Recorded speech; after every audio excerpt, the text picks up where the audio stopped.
Members of the House of Assembly have completed the debate on the Public Accounts Committee report on the cruise Pier project. However, the consensus remains divided among legislators, with government members stating that the report is inaccurate and should be withdrawn, while opposition members say that they support the report and call for further investigations through a commission of inquiry.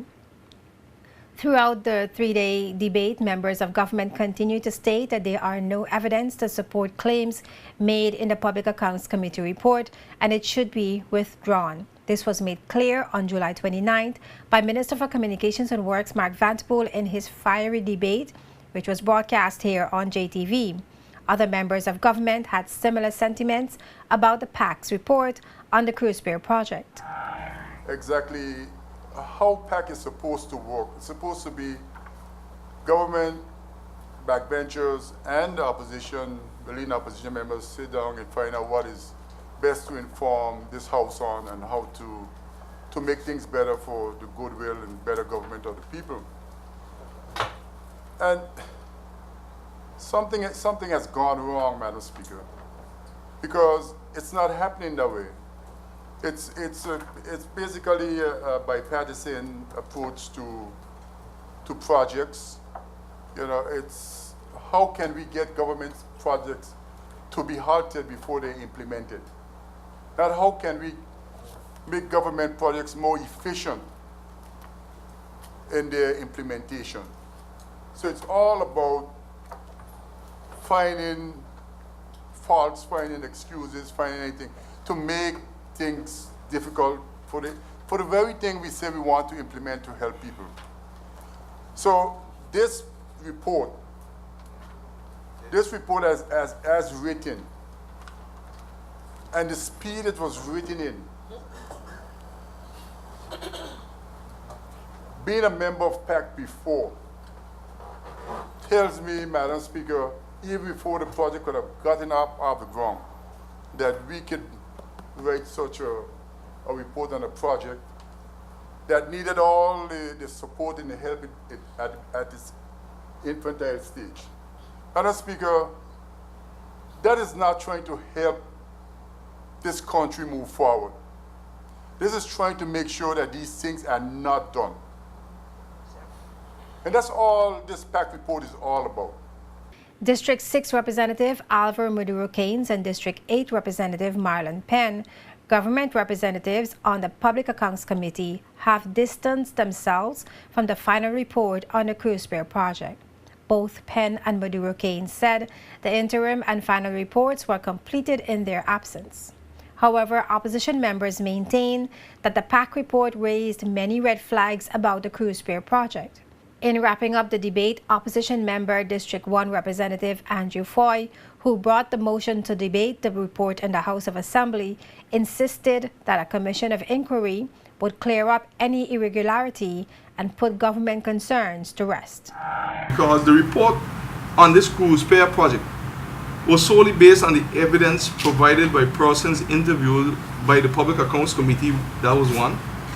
Documents received from the BVI Port Authority, that was two, and the Ministry of Communication and Works, the Ministry of Finance.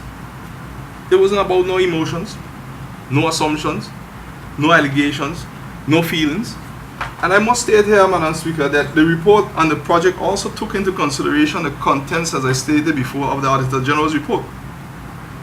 Madam Speaker, if anyone in the government feels so strongly, as they have stated, that this is maliciousness, ill intent, only the need for power, dirtying people's name, if this is so, Madam Speaker, which I cannot see it being so, a commission of inquiry will remove all clouds from this cruise ship project, Pier development project, and anything in the Public Accounts report.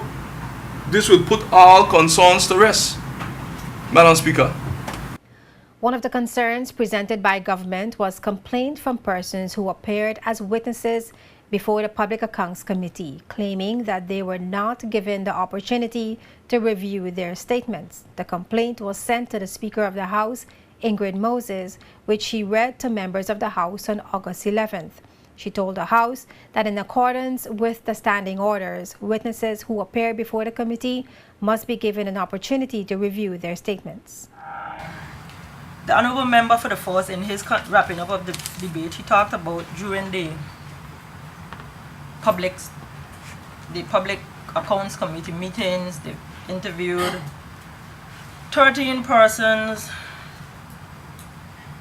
and out of those 13 persons, 8 of those persons signed this letter.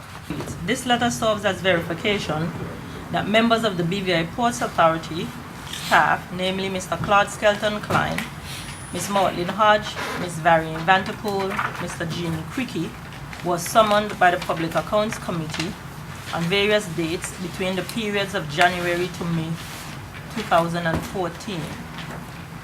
All interviews were on matters relative to the cruise Pier project, Tortola Port Partners, and the financial standing of the BVI Ports Authority.